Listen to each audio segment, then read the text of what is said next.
Sen ve ben avuç kadar yüreğe sıkışmış bir düş gibiyiz.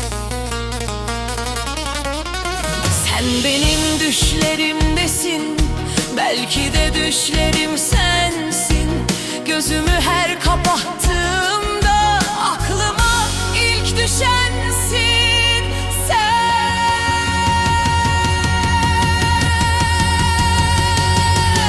Yüreğimin her şeye rağmen umut taşıyan tarafısın. Kalbimin her atışında tekrar can bulan ben.